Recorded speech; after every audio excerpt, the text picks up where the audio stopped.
Hi friends, জয় জগন্নাথ।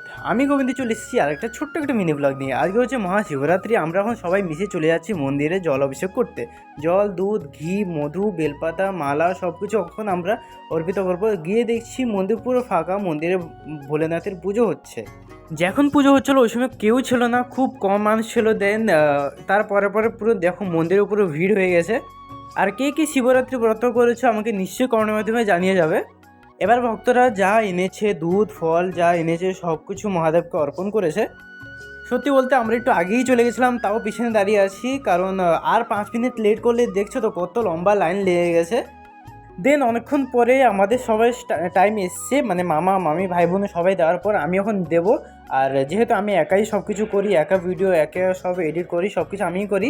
আর ওই সময় আমি সেই জন্য ভিডিওটা করতে পারিনি।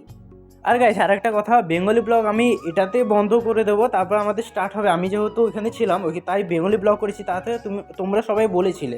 এবার আমি চলে এসেছি ওড়িশাতে, এবার আমি উড়িয়াতে ব্লগ করব। এবার তোমরা বেশি কোনটাতে ব্লগ দেখতে চাও আমাকে কমেন্টের মধ্যে জানাবে, উড়িয়া না বাঙালি।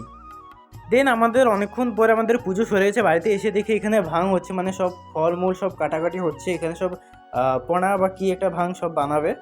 আর সত্যি বলতে ভাং বলো পনা বলো, সত্যি এত দারুণ লেগেছিলো। আমি একে একে করে 2 গ্লাস খেয়েছি, আবার সকালে উঠেও খেয়েছি। আর ভিডিওটাকে আমি এখানেই এন্ড করছি। ভিডিওটা যদি ভালো লাগে লাইক কমেন্ট শেয়ার সাবস্ক্রাইব করবে। আর যে ফেসবুকে যে দেখছো তারা পেজটাকে ফলো করে দেবে। Tata guys.